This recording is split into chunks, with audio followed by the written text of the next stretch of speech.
The book came out of a talk I actually gave, or at least it seeded in my mind, because of a talk that I actually gave at the Federal Reserve.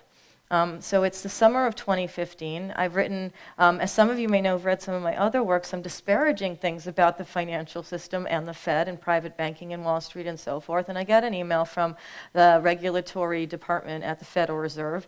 Now, the Federal Reserve is supposed to be the regulator of all of the banks, but yes, they also have a department that does this specifically. And they say, do you want to come and talk? They have these annual conferences for 3 days that are just the internal people from the Federal Reserve, the IMF, and the World Bank. So they're not sort of public media things. They're not really handshaky photo op things. They're sort of internal. They take place at the Fed, and supposedly they address the topics that are of concern at that time. So the topic of concern at that time, or at least the one for my segment of the 3 days, was why isn't Wall Street helping Main Street? And so after I asked them if they really meant to have me there, as opposed to someone who actually supported Wall Street. They said, yes, we want you there, we want to hear your opinion. So I go to Washington, and I speak after Janet Yellen, who's the former chair of the Federal Reserve, spoke and addressed everyone. And this is all internal. It's all central bankers from around the world. And she speaks to the room full of them and says, we're at a position now where things are fine, the banking system is healthy, everything's all good, all these policies have worked. And I'm looking around the room, I'm sitting kind of at the side, she's in the front, I'm waiting to talk. And there's this feeling of, we don't quite feel we're on the same page as you, Janet Yellen, from some of the central bankers in the room. And they tended to be the central bankers, as I found out, from the smaller central banks around the world that aren't sort of controlling or influencing or depositing into the financial system lots and lots of money. They're sort of on the sidelines having to sort of deal with the ramifications. But anyway, she says everything's fine. Then a couple people get up from the Treasury Department, and they're even more enthusiastic about how great all of the last 8 years have been. There's been more regulations, everything's fine, banks are good, economy's healthy, we've got this. And then this cardinal talks. He had just been at the Vatican, and he comes and he doesn't talk about monetary policy or finance or anything like that. He just looks at the room full of bankers, kind of addresses the more senior ones, and he says, do you remember the thing about helping the poor? And again, sort of uncomfortability in the room. And I stand up and I say, look, the question you have for me for this conversation right now today is, why isn't Wall Street helping Main Street? So I just say, look, it's really simple. You never made them. You never required anything from these banks that you have subsidized for, at that time, 8 years at all. You never said, well, if we give you trillions of dollars of fabricated money, that you have to forgive some student debt, or you have to restructure some more mortgages, or you have to give an additional amount of small business loans, or you have to set aside a bunch for infrastructure development. We never told you to do any of that. So I said, so what did you expect? But the narrative then and now is that what the central banks have done, in particular the Federal Reserve, is that it's helped the economy. The economy is all fine. And I think we know that it's not really all fine. It's fine for the people who got the money. So let me step back, as it is. So let me step back. So what's a central bank? What's the real point? And there are many of a central bank. In honor of Yanis's book coming out, a central bank is kind of like a parent who has money or can find money when a sort of bad child or sort of child that's running amok, drinking too much, doing drugs, ruining the car, etc., keeps coming back and asking for money to go out and do the next thing. And the parent keeps on saying, yeah, okay, fine. So you need money for this. You shouldn't really do drugs. Yeah, okay, I won't. Can I have money for something? No, here's some more money. You really shouldn't drink. You shouldn't drink and drive. You shouldn't do any of the things you're doing, but you know what? We're going to keep on providing you the money to do that. And that's how the central bank has behaved, because what the Fed has done over the last 10 years, in particular in the wake of the financial crisis, is to provide a blank check effectively, an unlimited sum of money in an unregulated manner by people that are unelected, sort of $4.5 trillion, just the Fed, that's a very big number, which is still on offer right now, to have the banks become healthy again, to enable them to have money again to continue doing what they were doing before the financial crisis, to use that money to buy their own stock, to use that money to enhance their own CEOs and chairpeople, and not to use the money to do any of the things that were at the crux of that question that day to help Main Street. Now, it's not their job, but it is the Fed's job, theoretically, to regulate the banking system. And so when the banking system goes off the rails, you know, when a kid is going off the rails, and it's the job of a good parent to turn in and say, look, that's not okay. Things need to change. You can't continue to be like that. But that's not what the Federal Reserve did. Instead, they came in and they said, don't worry, we've got this. Now, the Federal Reserve was created in 1913, and it was the result of a panic, and I talked about this in my last book, so I won't go too far on this, that happened in New York in 1913, where a bunch of in 1907, where a bunch of speculators rigged the copper market, and they got caught out. They made some bad bets. They were starting to lose money, but they were attached to banks that had real people's deposits in them, and those real people got very concerned that the top of their banks were losing money, and they started walking into the lobbies of those banks, and they started standing outside in the pavement, and they started walking on the sidewalks, and they started getting beaten up by cops at the time, and there was like mass chaos in New York because these banks had bet wrong. They had people's money, and people wanted their money out. And it looked bad. It was cosmetically bad. And J.P. Morgan, who was the head banker at the time in the world and in New York, was concerned because to an extent, all the people were involved in all of the banks. The more sort of powerful people at the larger banks, but it just didn't look good cosmetically for anyone else. So he goes to Teddy Roosevelt, who was the president at the time. He says, look, I can fix this. I need some money from the Treasury Department. So the first bailout of the banking system happened in 1907. It was $25 million. It was the Treasury Department giving the money to J.P. Morgan and saying, look, you just figure it out. Just fix it. Help the banks, you don't help the banks, whatever you do, just fix it, make it go away. And he took the $25 million, he gave it to his friends, he let other banks fail, and at the end of that, he was still concerned going forward that, you know, perhaps if there was another panic like this for whatever reason, it was kind of stressful to have to figure out what to do. And what if the Treasury Department doesn't have the money? And so he and other bankers, he was dead by the time that the Federal Reserve Act of 1913 came out, but at the time and over the years from 1907 through 1913, discussed how to get together and create a Federal Reserve system, an insurance policy, a parent for the banking system so that they wouldn't have to ask the president for money or ask the Treasury Department for money or count on Congress to vote to give them money. There was just a place that could literally create money that they could use in the event of an emergency. And the way it was sold to the people of the United States in 1913 when the act was passed by Woodrow Wilson was kind of like how it's being sold now. History does repeat. And the way it was sold was if the Federal Reserve exists, and there's a problem on Wall Street, and money needs to go out to the farmers in the middle of the country or the people building up the western part of the country, and it's not flowing west, which is kind of how a lot of that money was going. There's a place, and there's 12 banks within the Federal Reserve System located in San Francisco and Dallas and Richmond and New York and so forth that'll sort of handle the problems and make sure that money goes through and it's liquid. There's a lot of water terms in finance. It goes through to wherever it needs to go, and that was how it was sold. The other way it was sold and what's in the Federal Reserve Act is that it's supposed to maintain a stable financial system, be the regulator, ensure there's something called full employment, which has changed in sort of what that really means over the years and over time anyway, and that inflation or the level of price increases is kept at a level of 2%. And the other thing it was supposed to do is in an emergency, and there was a clause in the Federal Reserve Act, it was the lender of last resort. In an emergency, it would be there to provide money for the system. So in 2008, there's a big emergency in that all of these banks have effectively ruined the system. They've lost a lot of money, they've committed a lot of crimes, and the entire global economy is suffering because of that. Because countries like Mexico and Greece and even areas like Puerto Rico, regions like Puerto Rico, were all doing okay before the financial crisis. They were balancing incoming and outgoing money in terms of their own areas. And when the financial crisis happened, it had a very, very quick effect everywhere.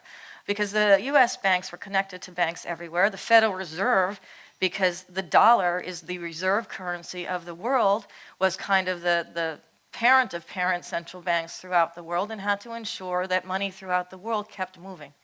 And so where collusion comes into play, and it's not about Russia, it's not about Mueller, but it's about the fact that the crisis was actually so much bigger than it even appeared at the time, that it required the major other central banks in the world to work together to ensure there was enough money in an emergency for the financial system to continue to operate and for it not to close its doors, for ATMs not to stop giving money to depositors, and all the reasons that were sort of given to the world as to why it was necessary for all this money to be fabricated and given to the financial system.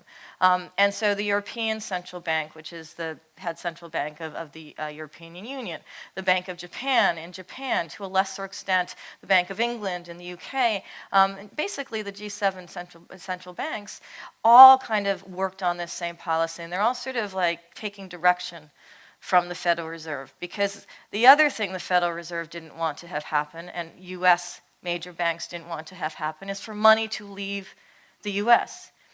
And so when the Fed started making money available at very cheap interest rates, or 0%, which is like no percent, to the banking system, which, now it's a little bit higher than that, but effectively, globally, it's still 0% on average to the banking system. It was partly a way to try and just fix the problems in the books of these banks that they knew were still going on. If you give enough money to a problem at some point, it's going to look like the problem is not necessarily solved, but that you don't have to worry about it anymore. It's like if you're at a blackjack table and you're losing hand after hand after hand in some casino, and someone next to you is giving you $100 for the next hand and $100 for the next hand, eventually you're going to win a couple hands. And if you're given enough money, you can play at enough tables that at some point you're winning somewhere. And that was one of the points of what the Federal Reserve did in a policy that had never been, to the extent it currently exists, and to the extent it has grown over the years, been so much of a subsidy for these banks. So when I talk about trillions of dollars here and here, it's kind of, they're unimaginable, they're big numbers. But if you think about it like this, the amount of money, the trillions of dollars that have been manufactured to help the banking system in an emergency situation that has now apparently gone on for a 10-year emergency, that's a really long emergency, or that's a really unhealthy financial system, is about $21 trillion. Now, today. Now, it's been more and less and stuff over the 10 years, but currently, that's what's been fabricated and is still like on offer to subsidize the financial system. Now, that is about the size of the GDP of all the goods and services of the United States. That's basically like saying there's two United States out there. There's one that's kind of here, and then there's one that's subsidizing the financial system.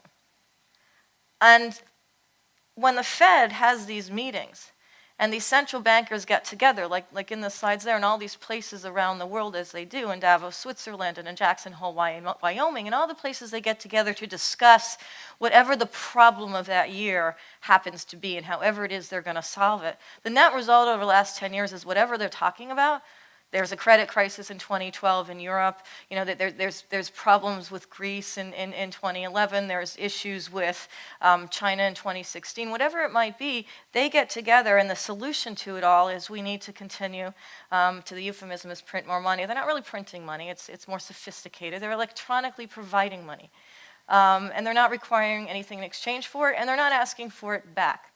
So it's like you go to your ATM machine, and you think you have a balance of $100, and all of a sudden you have a balance of like $1 million. Right? That would be nice. It would be nice if that happened. I mean, if you took, trillions of dollars and you divided it out, not even necessarily per person, but, per things that could be useful to growing the real economy, that's a healthy sum. And what happens in finance, what happens in banking, is if there's a certain amount of money available, it allows for other things to happen as sort of byproducts of just existing.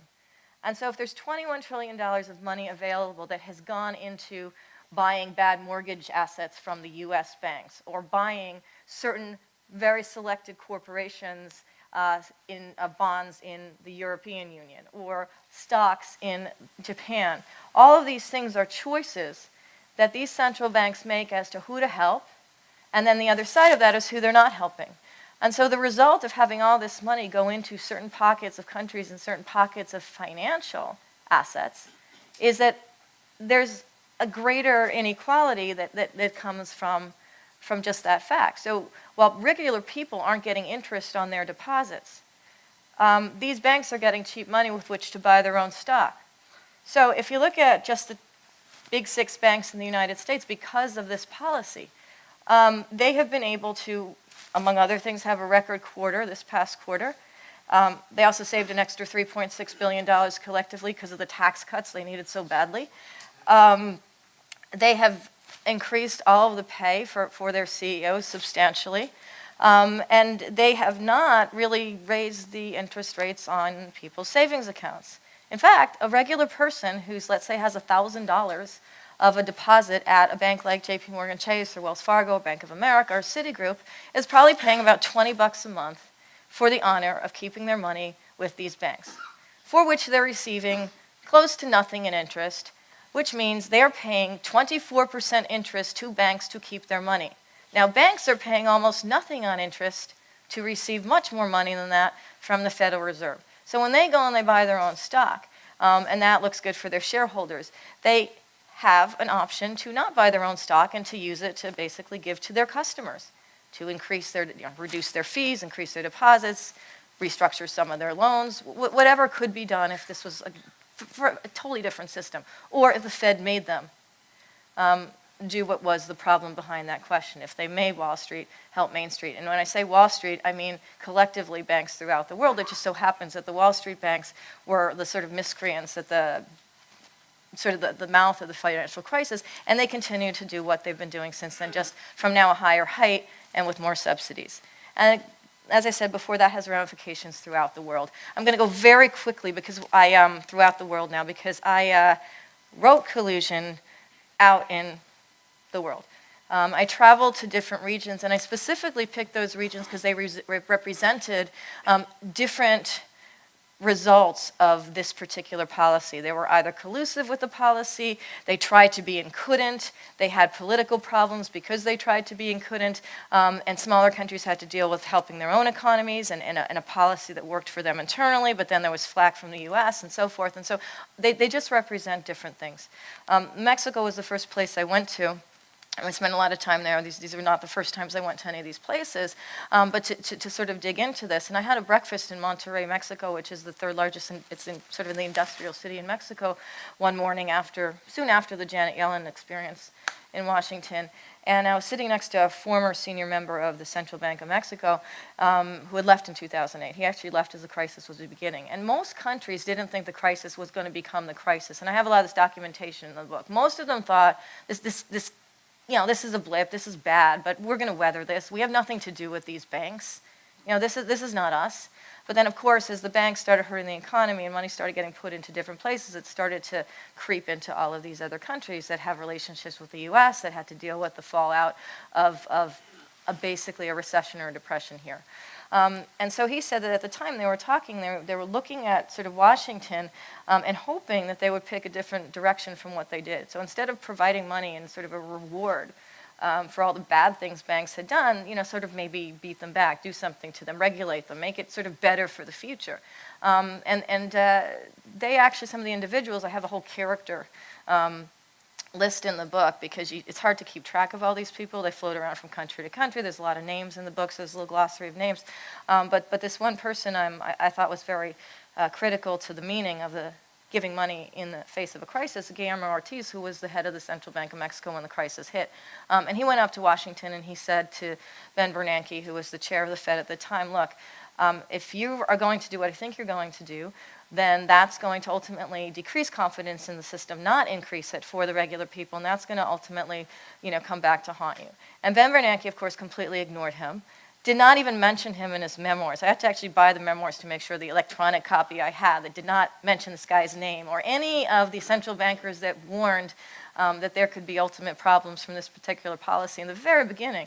were completely ignored. So Ortiz actually winds up not being reappointed to run the Central Bank of Mexico in the next time he's up for that position, because he was openly critical of what the U.S. was doing. He did go on the circuit. He is still involved in sort of the he actually is an advisor now to the Dallas Fed. So these people do sort of recycle, but he did try to warn as to what would happen. And the second head of the Central Bank of Mexico, Agustin Carstens, started out saying, and that's why he got the position, I agree with Ben Bernanke. He became sort of a public mouthpiece down south for Bernanke.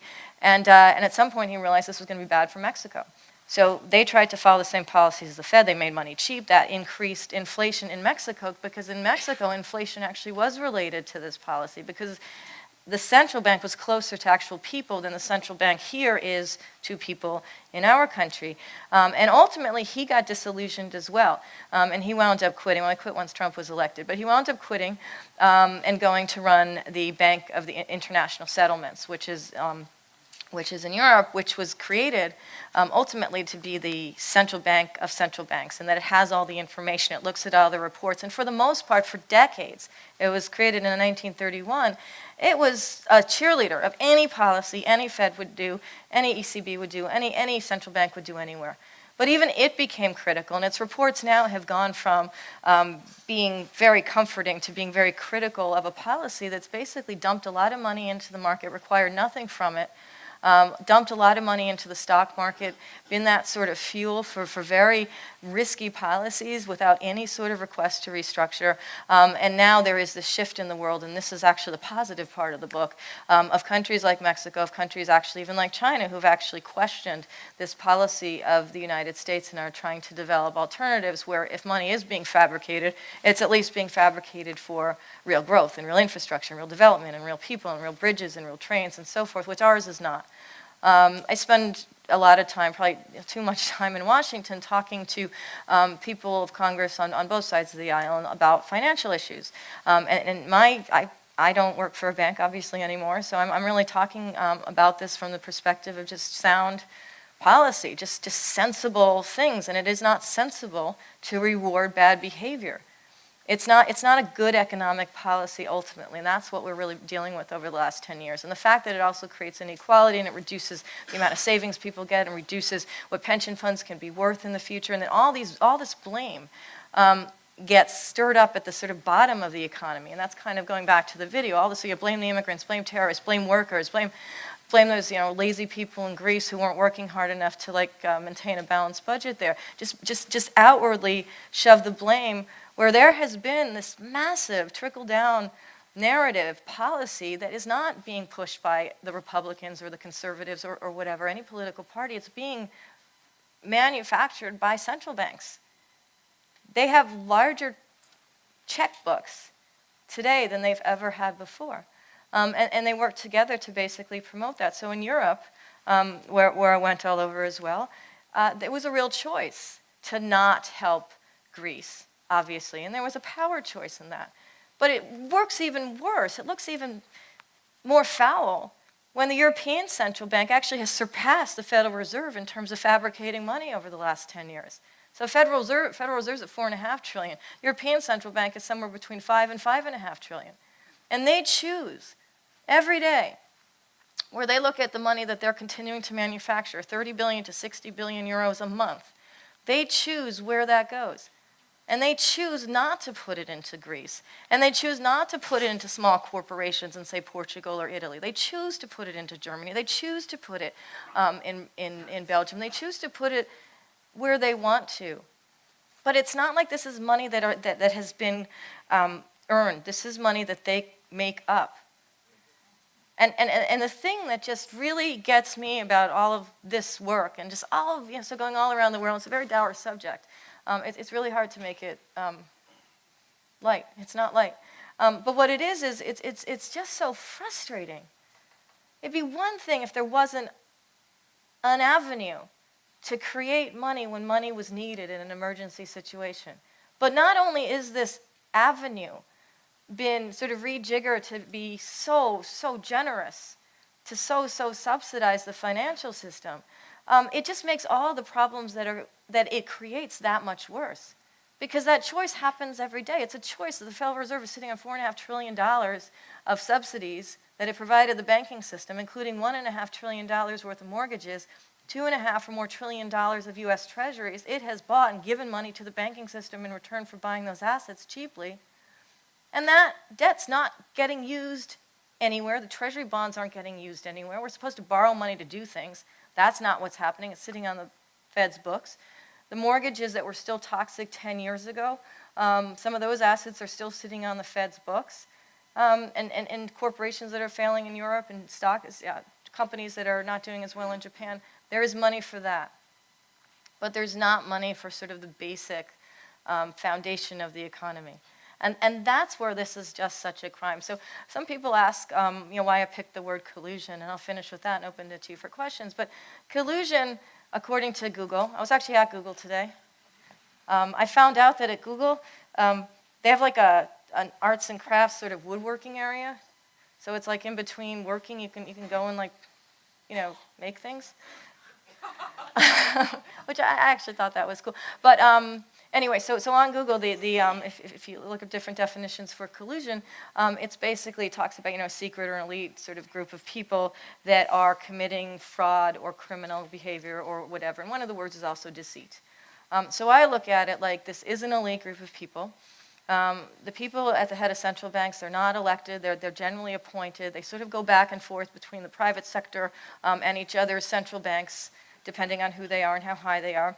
They pop out and they get lots of money for making speeches, as one does when they come out of places like Washington and sort of richer cities throughout the world. And they manufacture money. And then in all of the narratives about the manufacturing of that money, they talk about how it's helped with growth. And it hasn't really helped with growth by definition because it is sitting on their books. It's not even logical to assume it has trickled down somewhere into growth. Yes, stock markets are higher. But if there's an availability of money to one group of institutions to use to buy their own stock, and banks actually have to ask the Fed if it's okay to buy their own stock, and the Fed has to say either yes or no, and it always says yes, well, then they buy their own stock and it goes up. So that's not an indicator of health. That's just an indicator of money. And so I find that that's kind of the biggest deceit in all of this. And the deceit is that this policy, this 10 years of emergency policy, has somehow funneled in to the major economy. And I'll finish on that with, I was on CNBC on Friday. And I don't know if any of you saw this. It was cut short because Trump was talking about something in the beginning of the segment. And so it was a short segment. And it was me and some hedge fund guy. And we were talking about wages. And the topic was, not unlike Wall Street not helping Main Street, but it was sort of like, why aren't wages going up as much if the stock market is up so high? Like, what's going on? What's the deal with that? And wages had increased by 0.1% last month. That would be like nothing, right? Now, the top 6 banks put in record quarters over that period of time. They bought lots of their own stock. Their stock went, lots of other things happened. So we're talking about this, and I'm explaining that this money didn't go into wages. It's gone into stocks. And the guy on the other side is saying, yeah, but Apple just announced an $100 billion stock buyback, and they announced higher bonuses. And I'm like, well, bonuses and wages are just so not the same thing. Bonuses are like this portion of stock goes into your pocket, and wages are like the thing you actually have to count on to live on, and it hasn't moved. But the thing was, he got the last argument. So the way it worked on the media was he said something first. He was asked a question first about this. I responded something like what I just told you. And then he basically said, no, you're wrong. And that's how the segment was cut, right? And I don't do that. I'm sitting there. I wasn't. You're in a chair. You're looking at a camera. You have no control over or any of that. And then when the segment was actually put out on Google, online, it said something like "Our wages going up," and that was the title of the segment. So also there's a lot of other factors in terms of continuing to spin this narrative that don't sort of bear out in the real data. So ultimately, what my book is about is looking at how this collusion of fabricating money has impacted countries throughout the world, who's been doing what when.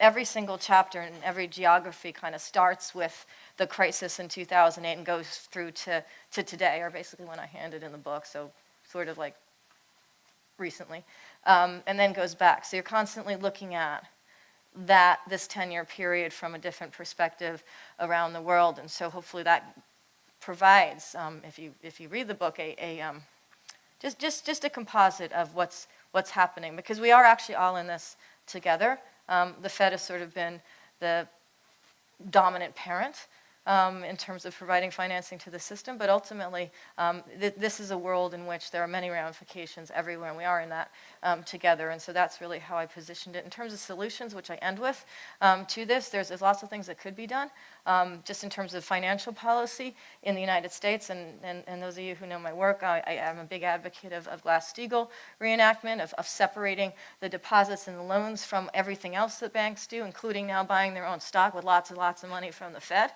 And having at least some sort of stability at that level of the system, reducing their size, how many deposits and assets they can have as a percentage of what's available in our country and in countries throughout the world.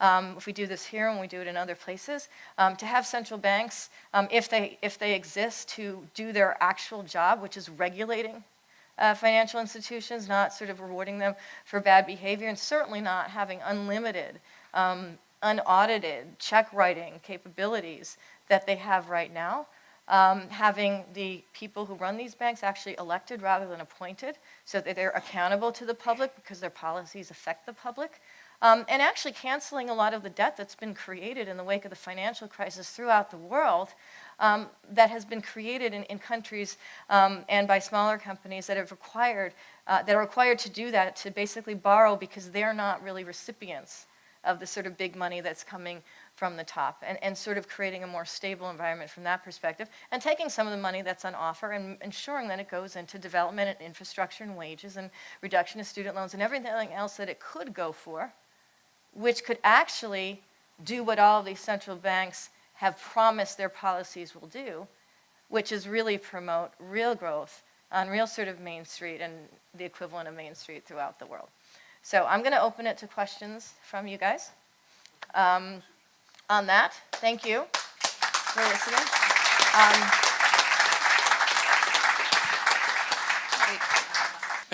My name is Dick Burkhardt, and I've been a critic of economics for a long time. And recently I've been reading about modern monetary theory. You know, Warren Mosler and Randall Wray, and in England, Mary Miller. And they see a real positive opportunity, if you can print money, so to speak, to actually not send it off to Wall Street, but to have, for the federal government, to have a full employment policy where they could be the employer of last resort. And do you think there's any hope or any strategy where we could get to something like that, sort of totally transform what the Fed is actually dedicated to? Well, I think there's always hope, and I do agree with that strategy. I mean, the idea is that if the Fed wasn't able to create all of this money, and other central banks weren't able to create all of this money because they just can, but did it for a purpose that actually helps more people, or funds more jobs, or funds more equality, I think that would be a really good use of that money. That's not the philosophy under which these people are operating, and that's the problem. You know, Janet Yellen leaves her position as chair of the Fed, and the first place she goes is to get like a six-figure speeching gig in Tribeca, basically just off of Wall Street.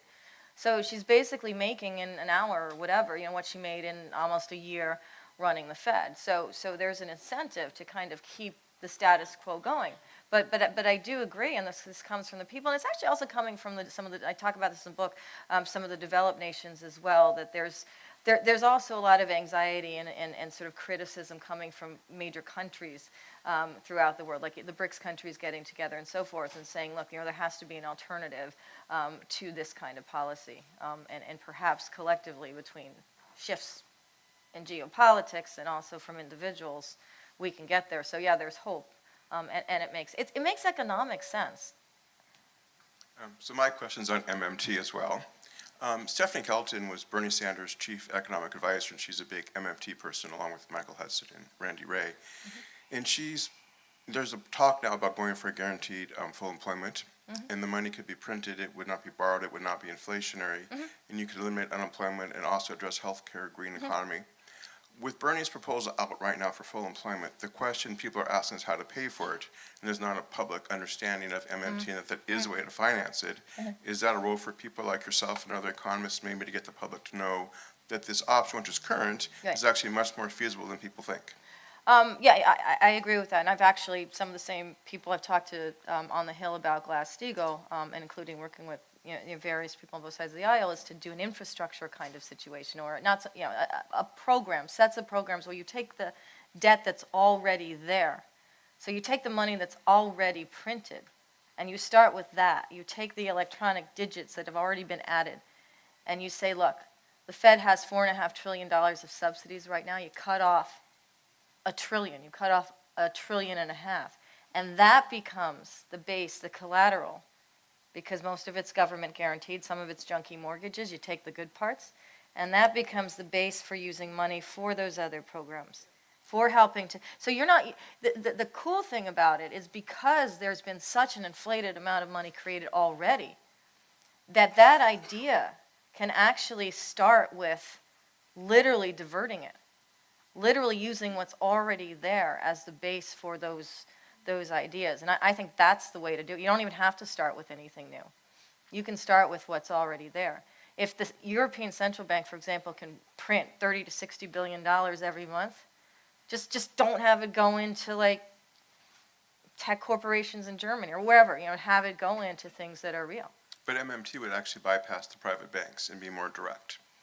No, that's what I'm saying. It's the central bank is already there providing money to the banks. What I'm saying is you basically take back the provision. You still have the debt on your book already. You still purchase these treasuries from the private banks, but you redeploy them.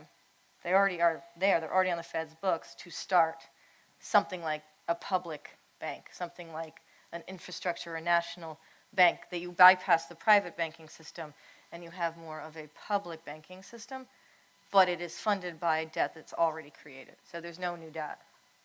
Not the same, okay. Thank you. It was a great presentation. Thank you. So I'm a kid from Brooklyn, New York. I used to play I'm from New softball York. I used to play softball with Lloyd Blankfein.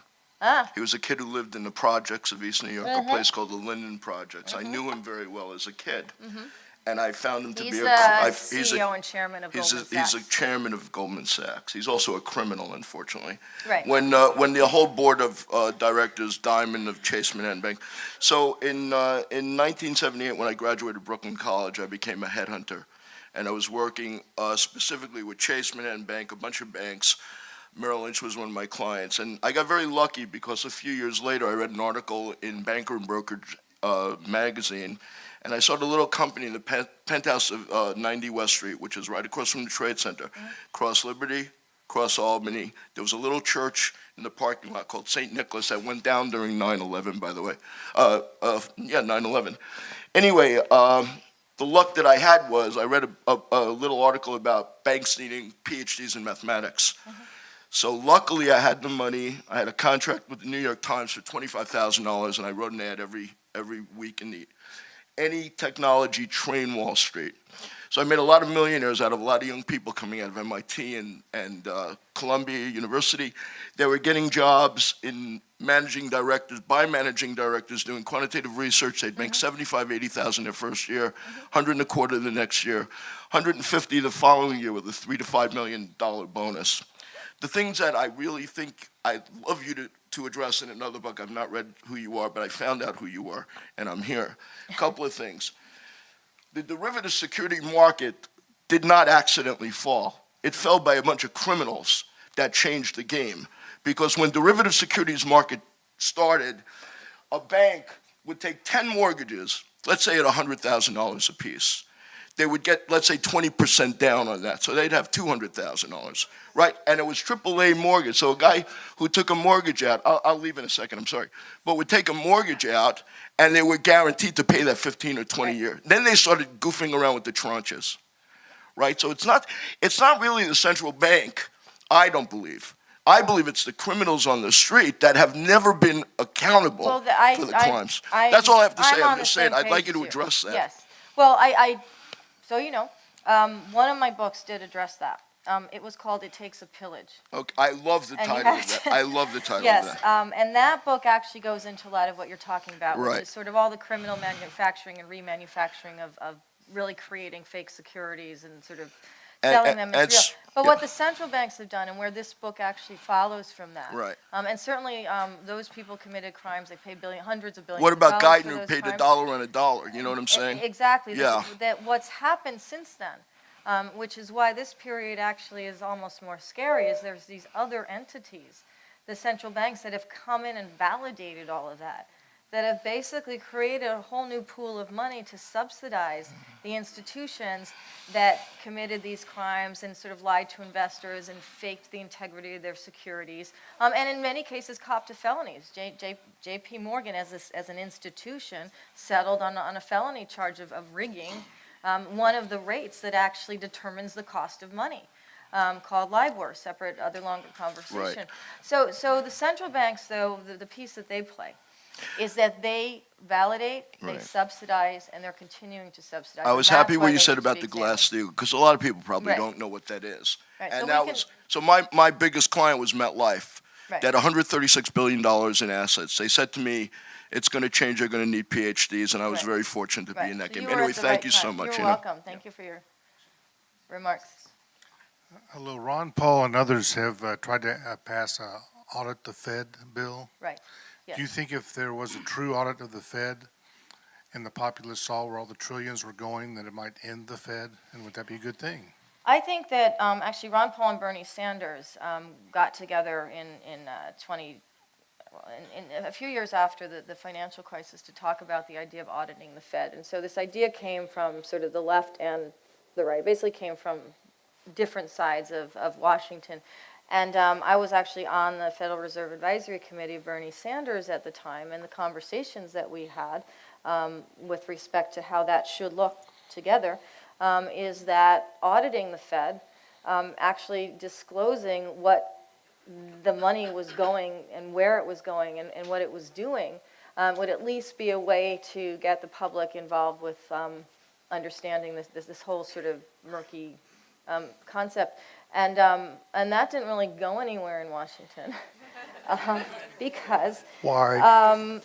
yeah, for a lot of reasons, but one of the major reasons was that the Federal Reserve has really preserved the system. It's preserved the status quo. People from the Bush administration, the Obama administration, the Trump administration, the Clinton, have all been engaged in some semblance of keeping the status quo, where there is that body here and other similar bodies throughout the world that's there to grease the wheels of a crisis, to provide money when money is needed. The difference now, and even since the audit the Fed conversations had been brought up and sort of ignored, is that the amount has just gone on steroids in terms of what's available. I think we do need to audit the Fed. The Fed thinks that just showing its books, it has reports every week, you can look at them, and they show, just no one really, you're doing other things. It's fair not to pay attention, but they actually show the balance of the Fed and how it's increased over the months, and you can go back through every week since the financial crisis and see it moving. And what you'll see is they're electronically creating money, which they call quantitative easing, which sounds so elegant and wonky, just has a straight line on top of where the stock market is going. They create more that day, the stock market goes up that day, they back off, it goes, I mean, you can really see the data.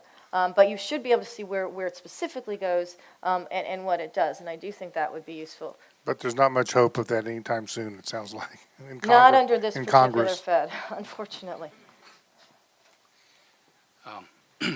I have a question, but first I'd like to say that I recognize that we don't use money nowadays. We haven't used money for quite a while, and we do have currency, that's correct. Money is currency as well, but there's other forms of currency, and the Federal Reserve note is a currency. And our money, the people's money, was stripped away from us in the 30s and in the 70s, or in the 60s. And I was wondering, these people that would like to control our money system, they've been at it for centuries, and they finally was able to do it they kind of got a partnership with government because government helps to enforce what they put together in institution-wise, which is the Federal Reserve System and other central banks. And we don't use their form of currency, then we are penalized and the government will enforce it because we can't pay our taxes other than by use of their currency. Now, can you explain to us what the original intent of our founders when they set up the Money System Act in 1792, which hasn't been repealed, and why that still isn't in effect today, and why we have these people who have monopolized the manufacture of currency for our use, why they have been permitted to continue to do so. Well, I do start later in history, but what has happened is that it's even more publicly disclosed. Like it's actually not as dark even as we can think of it in terms of how the Fed or other central banks create currency or create money into the financial system. That they do create dollars. If there's a shortage in dollars, they create dollars. They do create a currency, and they do provide dollars to other central banks in order to be used when there's emergencies, because the central banks collectively at this point have more dollars than any other security. So if there any other currency, so if there is a problem, that's what gets manufactured. That's what gets traded around. If a currency is having problems, like if the peso is being demolished because of trade war conversations or just simply because of an economic crisis, then the central bank in Mexico can decide to back its own currency, and it does that by effectively selling dollars and buying its own currency. So there's always a sort of manipulation around. But it's public. I mean, this is actually things that are seeable. So we are involved in that system. That is what we use, and therefore we have to be aware of where that money is being created, what that money is being created for, and where it's going, so that we actually can try to push for policies that actually get us away from the risk of creating that money to plaster over crises and so forth. But I think the 72 thing might be another book. But so do you agree then that money should be managed? Jefferson warned us that if the banks and corporations were to institutionalize the creation of money, that we would have people in the future be homeless. And that's what's happening even today. There has certainly been, the more that fewer people control or use or accumulate wealth or money, the greater the inequality throughout the world. And so that's one of the things that I'm addressing here, and that I've addressed in other work with respect to banks, is that yes, they were not wrong. It is not wrong to say that if there's certain bodies that accumulate more of the wealth, that inequality is produced from that, and that ultimately does create more homeless, it creates more poverty, it creates less stability economically. So that is happening. And what we have to do is be aware of it and push for policies and ways to get around that and sort of bring equality back. Yeah, thank you. Hello, thank you. My name is Doug Underwood. On the home front here in Seattle, where we are probably the most booming economic city in the country, I've wondered about a comment that George Orwell once made about how hard it is for us to see kind of what's at the end of our nose. And let me ask you just your thoughts, central bank related, how it relates to the crash. The reason that money is ostensibly being kept so low is that inflation is so low. Inflation in housing in Seattle last year was 12.6%, and I think it's been going on double digits since this recovery started.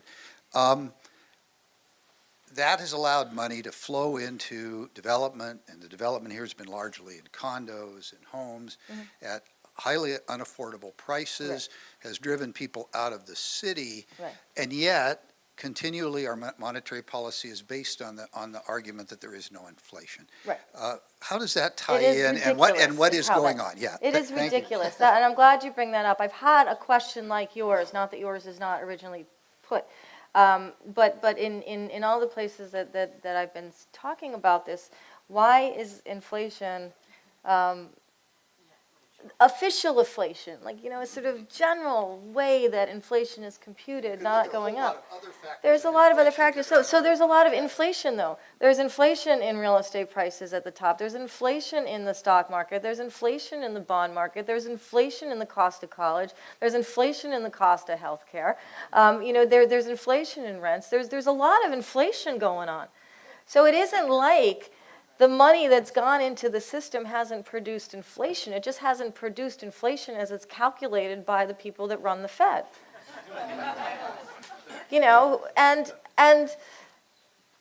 And therefore, the official level of inflation and the benchmark, the sort of limit of inflation that central banks have decided needs to be achieved in order for them to stop what they're doing, in terms of keeping the money sort of abundant for the system, is at 2%.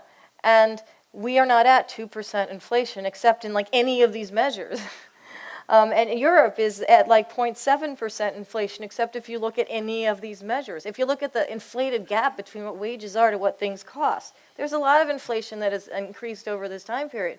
And this is another one of these frustrating things, because that central bankers are not connected to the actual real world. When they talk, they can like sit there and say, well, as Mario Draghi just did last week when he was talking about European central bank policy of continuing to buy bonds there because inflation is so low, or in Japan where inflation's just been low forever. But it's not like it's that low, because people in Japan, even though it looks low, and if you don't go to Japan, you think of it as, it's really expensive to do anything in Japan. You take a taxi 5 minutes in Japan and it's like $60. I mean, it's but it's very expensive. Little teeny tiny hotel rooms are very, very expensive. Rents are very expensive. People are living with their parents forever. There is inflation of prices, just not as central banks choose to look at classical computations of inflation. That gives them the excuse to continue their policy. They're like, oh, it hasn't created inflation in 10 years, so we get to keep doing it. We should do it. We should do it because we need to have growth, and growth is measured by 2% inflation. And it's like, yeah, have you looked at subway prices in New York? I mean, anything, literally anything. There has been inflation. There just has been no inflation in the official narrative. Hey, but my Cheerios are still cheap. Yeah, but there's less in the box. I promise you. Yeah, you got me there. You got me there. I promise you. They have 12 and a half ounces, yeah. You were talking about public banking, and I read about public banking because North Dakota has a public bank Right. here in the United States, and I read the benefits that the public bank had. It's that Main Street economy you're talking about. They loan all the people that need the loans, and then the profits they make actually go back into the community. Right. So when I read about public banking, I realized there's really no need for private banks. Right. So when we get a Right. system right. of Right. public banks Right. throughout the Right. country, Right. I'm worried that there might not be a use for private banks. And they are more worried than you are. They are worried. They are really worried. Well, yeah, Yes, actually, yes. Davos, No, I know you're not. Yes. Davos was talking about those things too. Yes, no, I know. They were not talking about advocating public banks, though. No, I They mean, said about being they're worried. more worried about the collapse. They know what you know, but That's right. yeah, Right. They they're just- worried about the pitchforks. They see it different, right. So public banking, I think there was that, I'm going to create a question out of what you said. Right? What? Is that, should we just have more Yeah, public oh, banks? wasn't to get I? rid of Yeah, I private said, banks? well, Okay. what do you Right. see? Yeah. Yeah. What do you see private banks to do after we get a system of public banking?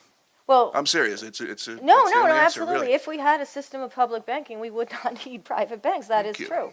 That is absolutely true. Then, and this goes back to the companion of having, you wouldn't even, Glass-Steagall reinstatement, or having public banks do public things, take deposits, give loans, fund infrastructure, all that sort of thing would be happening. Other banks, they could be private. They could continue to do whatever speculation they do. They could create whatever they could. But when they fail, they don't have a Fed.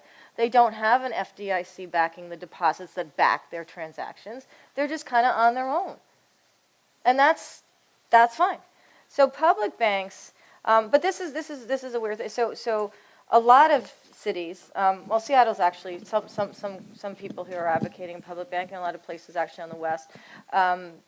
Denver and so forth. There's places that are advocating, and people that have movements, the Public Banking Institute and so forth, they're advocating and doing real research to show why public banks do exactly what you said, which is they use public money for the public. It's really simple. And when you say public money, it's our deposits, it's our tax receipts, and the idea is that they go into helping the locality. So North Dakota, for example, they go into providing cheaper student loans and therefore a cheaper cost of education in general for good university education in North Dakota. The idea is that they help on multiple levels the public. And if there's more of them doing that, yes. Now, that said, private banks really don't like that. And so there's a lot of lobbying against a few people that want public banks by these really big institutions saying that public banks wouldn't know what they were doing. As if, Wells Fargo, who just like routinely steals money from its customers, is somehow they know what they're doing. Yeah, Tim Sloan got a 37% raise last year because they bought their own stock. So that would be a way, another way to reduce the risk and just sort of help grow the actual economy. And it also makes sense. Public banks, community banks, credit unions, all of that, the obligation is to that locality, that state, that city. And the idea is that that money stays in a sort of foundational way. And the choice of where that money goes and what it helps is going into something that's real, that you can see, that if money goes to like the bar next door and the bartender goes and he buys, clothes for himself at the other local store next door, and that person goes and, buys whatever, so on and on, but in a way that actually has people helping each other because they're financed in an appropriate way and the money doesn't go into some crazy derivative to do whatever it does. I agree. I think the website is publicbankinginstitute.org. .org, yeah. Thank you. Hi, I very much enjoyed the presentation, and I was especially glad. I just want to say, your emphasis on the good happening in the world was really great. I work with Lyndon LaRouche, and we've been promoting the Belt and Road of China as an alternative to the corruption of the transatlantic financial system, as you've discussed very eloquently. What I wanted to raise or just kind of propose, I think you've said more than I could ever say, but the idea of collusion struck me very nicely because you have this idea of central banks coming together away from the control of sovereign nation states to essentially run the world, to run governments, to run economies. And it's a subtle shift. It's almost like it's a mental shift where the assertion of sovereignty is that you have nation states taking back their economies and public credit and banking institutions from that system. And what I wanted to, hold on. So I want to ask her to comment on that idea because we have a wonderful opportunity now for the United States, China, other nations to come together around an actual new financial architecture, so to speak. So I think is this now working? Yeah, this is so I think in general, as I talk about in the book, that the more that money is deployed into real development and real infrastructure and real workers and real wages, the more that economies anywhere, and also therefore if they work together, can thrive sort of at what I call in the book a foundational economic level, at the sort of brick and mortar of the world, of the hierarchy, of the countries, of just what citizens can receive from the fruits of real labor and real building and real development and long-term growth strategies. So to the extent that any country, and it is true, China is involved in a lot of funding for its choice for using its quantitative easing or its manufacturing of money has been longer-term development. And that is something that we can learn and redeploy. We've done it in the past. We did it here under Eisenhower's time. Money was used and deployed from both the federal budget as well as private, as well as individuals, as well as local banks to create a highway system and to basically produce jobs. And we had a time then where there was actual real growth. It wasn't speculative growth. And there wasn't wasn't this major dislocation between CEO pay and sort of regular people's pay. I mean, it was high compared to other countries, but nowhere near what it is today.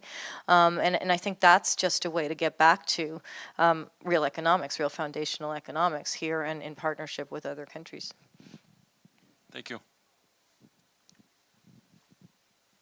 Thank you for coming. I don't really know much about you because I just found out about you today. So this question, I don't know if it's in your realm of expertise, but you were talking about the relationship between the Federal Reserve and the financial sector. I was curious about the relationship between the Federal Reserve and the military-industrial complex, and how the defense sector, how does that influence the decision-making and the policy-making of the Federal Reserve? And I'll sit down on that. It's a really good question. It would require a very long answer to get really into it. But just because I was bringing up Eisenhower before, and he had talked about the military-industrial complex and warning about there being sort of too much inbreeding there, and that could relate to instability. One of the things Eisenhower also talked about was connecting economics into that. And so at the time, in the wake of World War II, when the IMF and the World Bank and sort of the global central banking institutions were being created, the idea was that their funding, their money would go into developing the countries that were allied to them. And so just if you go back in history, I do this in my last book, in All the President's Bankers, but if you go back in history, you'll see that a lot of the development fund and a lot of the World Bank bonds were going towards building either infrastructure or funding certain infrastructure related to the military or whatever it was, your ports, et cetera, in areas that were allies of Europe, sort of the winners of the war in Europe and the United States. So there has been, for a while, for decades, a relationship between sort of that economic concept and the military-industrial complex through central banks. And to an extent, the fact that the dollar has been the reserve currency of central banking throughout the world. And the second currency, it's the euro now, but it had been the Deutschmark and the French franc sort of collectively before the euro was created in 1999. It did have the effect of proliferating the military industrial complex as well. And so when you're saving the dollar, when you're creating money to prop up the U.S. banking system, and the U.S. banks, which have been an integral part of financing for the military as well, there is a strong connection. So it isn't necessarily, and it might be, some people at the Fed might realize that's a very strong connection, some might not even consider it, because they're really focused on the sort of economic part and the Wall Street part and the saving the banks and creating stability part in their minds. But there's certainly a relationship between how many dollars are in the world and what part of our military they go to, and how having a lot allows our military to continue to be sort of over budgeted relative to the rest of the world. It's almost another book. Yeah. But it's a good question. How long will our currency be the currency of the world? That's another long question. There are people that think that because of this whole sort of situation and the instability and all of that, and then the Fed sort of supported our banks and sort of gave them rewards for being criminals, that's going to impact the dollar, and that's going to create all this sort of room for other countries and other currencies to create alliances with each other, to take out the dollar and so forth. To an extent, that is happening, but that is a very long-term process. It's not like tomorrow the dollar is going to collapse. The dollar has been weakening for the last few years, and the dollar has periods of weakening. Part of that is because other countries are developing relationships with each other. They're choosing to trade not in dollars, but in their own currencies back and forth. There's exchanges and sort of markets that are being developed every day to do that more and more. And that just, if you look at it as one pie, you're basically taking a piece out of the dollar part of the pie, and it is therefore shrinking. But it's something that will evolve, I think, over time. I talk about that a lot in the book, just in different pieces. You can see all these trade agreements and currency agreements and relationships that have been forged in the wake of our financial crisis, and because of this monetary policy, the cheap money in the Fed and all of that. And you can sort of track how they develop. So it does go away from the dollar, but it's just going to take a long time. Her question was how long it will take before the dollar is no longer, I'm paraphrasing, the reserve currency, the main currency used in the world. I think we have to stop. But, yes, and oil is a part of this. Anyway, I would like,